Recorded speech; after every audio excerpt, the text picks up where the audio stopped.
All right, welcome back, everybody. Thanks for hanging out with us for round one. We are now about to get started for round two of the Tuesday Night Eternal November Expedition Challenge. So thank you again for everybody. The way this works, just a quick reminder, is that we'll have 4 rounds of Swiss tonight, followed by the top 4 playoff. The results of round one, the matchups here. So you have the winners from round one, the 1-0s, we have Bardeen, Loco Pojo, Hoyt-the-Mage, Magikarp, Popper Capricorn, and CaptainTeembro. That's who we have for the winners of round one. And what we're going to do here is we're going to go ahead and we are going to feature CaptainTeembro versus Hoyt-the-Mage with this one here. So let me pull up these deck lists for just a sec so we can take a quick look here.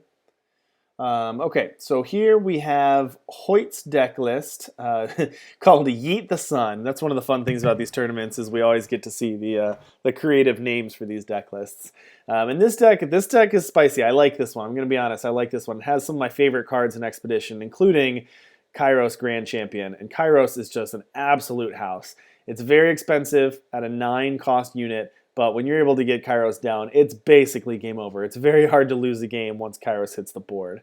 We also have some other expensive things. You have 4 copies of the 7-cost site Zolta Arcanum. And there was a little controversy when this was first revealed about how good is a 7-cost site going to be. But we've seen it do pretty good work. And I imagine it's going to be pretty powerful in this deck as well. You have Kairos' Choice as well. And then we have some ramp to get it up there. And you have a Seraph at 2 as well. Seraph, one of those units that starts as an 0-5, as an early blocker, but then if it's able to survive into the late game, just being able to dump 5 power into it to spin out really good units is a nice deck. And then Ramba Arena Showman as well. Talk about a beater, 4/4 for 3, and when it hits the enemy player, reduce the cost of each card in your hand by 1, and then if you get to later in the game, you can pay 7 to play the top card of your deck. That's a very powerful card as well. Yeah, and the good thing about that is just the fact that it's more incremental card advantage. You know, like obviously, Carlos draws you cards. Ramba is able to draw you cards late game off the top of your deck and stuff like that. So all those things kind of allow you to bridge the gap when your hand starts getting kind of low. You're needing some gas. They're able to refill.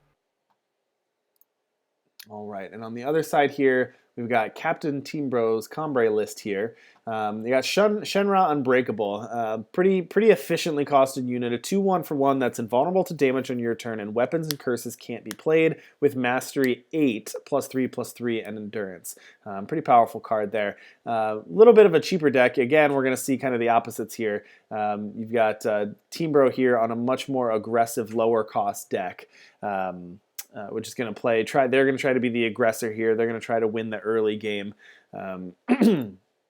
Whereas the deck we just looked at, Hoyt's deck, is going to be try to control the early game and get to the late game where they can start playing out their powerful 7-drop, 9-drop Arena Showmans. Now, I think I would give the nod here to Hoyt's deck a little bit. I think they've got enough cheap cost interaction, and then they've got the late game. But I could definitely see it being close here. The thing is, it just depends on where the power plays. Like Hoyt's deck is very power hungry, and if they are able to hit their power drops on curve and able to get a couple of triggers off of the Zolta site, then yeah, they're gonna able to kind of overpower. They have the interaction. It's just a matter of whether their power base comes together for them or not. Okay. And here we go. We have this match here. They're at opening hand, so we're going to be viewing this from CaptainTeembro's side here, and then we're going to be viewing the hand cam of Hoyt-the-Mage. So looking at Teembro's opener here, he's got the influence is a little odd here. He's got triple time influence. Now you can get more off the Trailmaker, so it's probably not a problem. That may just be a keep. But you got time, and then a time emblem, 2 smugglers, a Seraph's Beacon, and you got the Trailmaker to fix the power there, to fix the influence. They're going to throw it back though, and they're going to see a hand with 4 power, a Shenra, and a Kirin Ascendant. I'm going to reset the spectator. The thing, very interesting, because considering the fact, I feel like that last time was actually pretty playable, because they weren't going to have 1 drop, but they were going to go 2 into 3/3, and the Beacon was going to be able to draw additional justice, but I guess they'd rather just be the aggressor and have the aggressive 1-drop. And so we'll see how it plays out here. They don't have a 2-drop this time. They're just going to play depleted power and send it back to Hoyt. Hoyt has all 3 colors online and plays a wall in the form of Seraph the 05. And in Hoyt's hand, they've got 3 more power. They've got that powerhouse Remba Arena Showman that we talked about, and then also have an Amber Acolyte in hand. Hoyt-the-Mage showing a little bit of discipline here, wanting to value their Seraph and kind of playing around the Finest Hour. Obviously, we know that CaptainTeembro has one, but playing around it, trying to keep that Seraph till later in the game, maybe make some additional blocks, and also not incentivize Captain to play the Finest Hour on Shinra, speeding up the mastery clock. Ooh, good grab here. CaptainTeembro going to grab Citywide Ban, which chooses the 4 highest cards in the enemy deck and cannot play cards with that name. And that's going to be a pretty good way to get rid of Kairos from that deck. See if they fire off here. They can probably wait on that for a while, though. That's probably not something that they need to fire off this early. Oh, they're going to go do it anyway right now. That's probably just experience in the matchup and understanding what cards are a threat, what they can and can't deal with, and deciding like, you know what, I already know what cards I absolutely don't want to see them play, so we're gonna go ahead and do that. Which they end up selecting Zulta Arcanum. So obviously they feel like they'd rather not see them kind of get additional ramp in value off of the Arcanum, and so yeah, and plus being a more aggressive Teembro deck. They'd rather just keep swinging towards face, and obviously having a side play makes that awkward interaction for the aggressor, trying to figure out whether you want to take a whole turn off of attacking face to take the sight off, or just ignore the sight and let it accrue card advantage. Mm-hmm. And CaptainTeembro probably saying, I'm going to try to end this game before he even gets a chance to play Kairos here. All right, let's see what he got. It's Twisted Seraph here and got a Feral Spiteling with double damage. Not the best hit off that, but... A second Finest Hour is actually really good for CaptainTeembro here, because in many cases, most players will play around 1 combat trick. Playing around 2 is just too difficult to do because, I mean, there's just so many lines of play that could line up here. So we're going to probably see both of those Finest Hours being deployed to... Nope, all right, just 1. Showing a little bit of restraint. They rather go ahead and take the Rent Seeker up to Mastery, allowing it to trigger that Curse of Taxation, dropping Hoyt to back down to 4 maximum power, which... I mean, in any other deck, probably isn't that important, but in this deck, that's actually really important. Hoyt just going to twist Seraph again, going to get out a 2/3 Storm Tamer Operative that all spells do -1 damage, of course, giving it the double damage from Seraph as well. Let's see where this Finest Hour goes. It goes up in the air, pumping the Kirin Ascendant, taking it to 4/6 lifesteal. And that is going to allow it to trigger the mastery to give it an additional +2/+2, making it a 3/5 permanently. And then we see Verret Hero in Training hit the board for CaptainTeembro.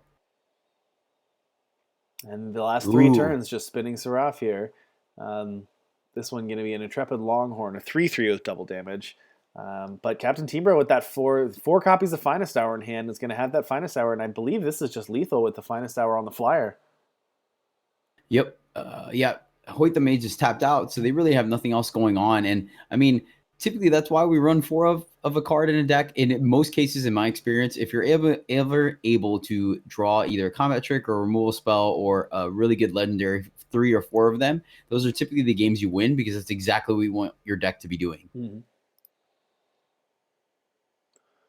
Well played there by CaptainTeembro. We talked about how CaptainTeembro's deck was going to be the aggressor there, and the question was going to be whether Hoyt's deck had the early interaction to stabilize. And I'm going to be honest, I was impressed. I didn't think that CaptainTeembro had the ability to push back there. Those 4 Finest Hour looking pretty nice there to be able to push through some damage and really close the game before Hoyt was able to stabilize. Now, Hoyt, unfortunately, I feel like was put in a position where they didn't really have much to play from hand, so they ended up spinning Seraph 3 turns in a row, which...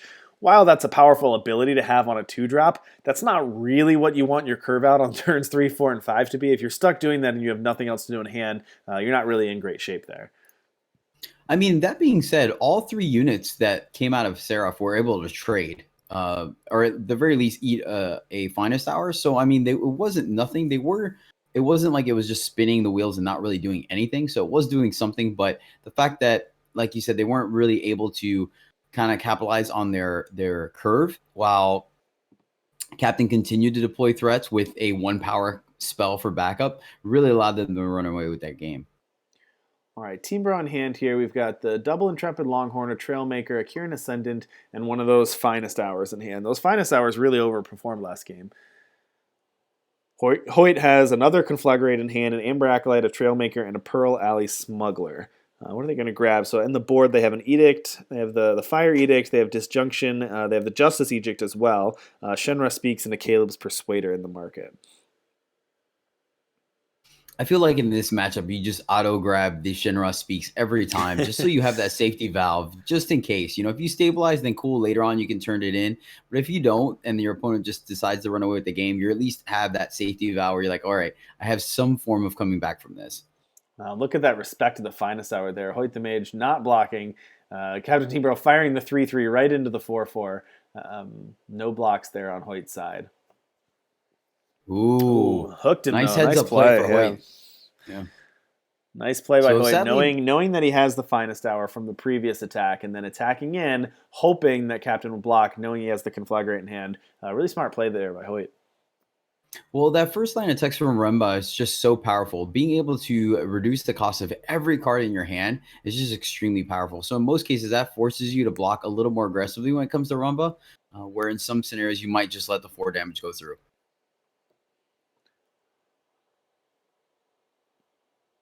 All right, and the Intrepid Longhorn going to hit the Mastery to play a Sigil here. Now with the second Finest Hour in hand, going to be able to eat the Ramba. Hoyt's just really got to be shaking his head like, you've got to be kidding me. Like, this is 6 Finest Hours in like 7 turns. Like, seeing all the Finest Hours here, having the backup Ramba, but that Kieran Ascendant at a 3-5 flying lifesteal. Nice unit there for Teembro. Yeah, that's going to start to bridge that's going to really start to kind of make it to where they're able to swing a lot more aggressively because their life total is going to be so high that they can't afford to take a hit or two.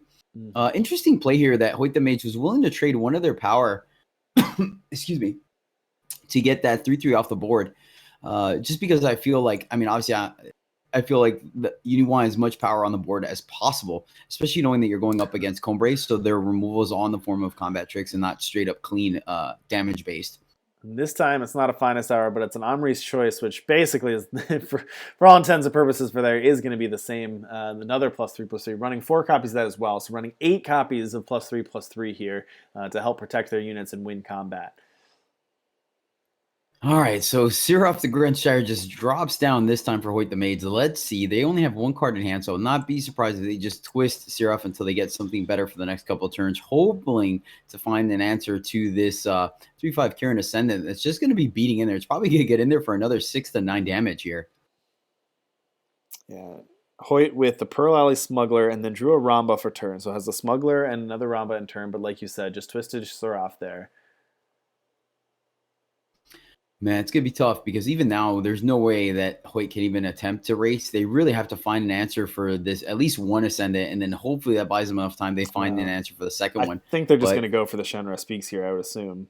Yeah. Yeah, they're just going to grab the Shenra Speaks. I think they were trying to avoid having to use that and kill all their units as well, but it's getting too far behind. They're going to have to fire it off here. Let's see if CaptainTeembro plays out. They don't.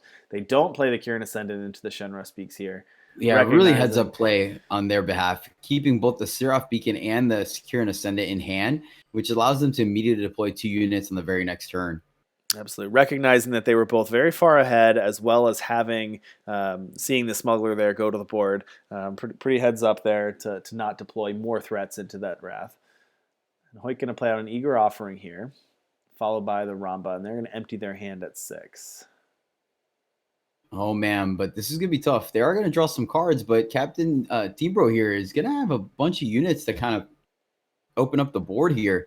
And once again, 2 of those being evasive, which doesn't look like Hoyt can handle. Yeah, the Flyers are going to be tough for Hoyt. I don't. We'd have to look at his list, but these Flyers are pesky. I don't think he's going to have the removal for them.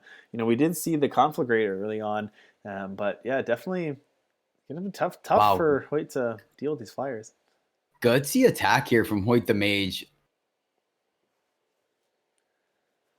I mean, I don't know if I'd be comfortable with that, considering that we know they have. All right, there we go. Okay, that sounds a little bit better, having another Ramba here to block, because we know they have the +3/+3 overwhelm, and they're going to be able to trigger the infantry twice this turn, which just makes it pretty huge. Man, they're still going to take 3, so they need to answer this turn, or it's just game over for Hoyt-the-Mage. Yeah, it has to be this turn to answer. Yeah, they're going to double block and trade with the 5. They're going to take 3 in the air. Teembro is going to play out the 2/2 Exalted. And all right, here we go. Roll the dice. Oh. And that's not going to do it. And CaptainTeembro is going to take that one 2-0. Well played by CaptainTeembro's Combre deck, winning 2-0 there. Very, very well played. Going up 2-0 on the night, beating a very good competitor in RNG in round 1, and then winning 2-0 here. CaptainTeembro is looking pretty nice so far in this tournament. Going in round 3. Yeah, and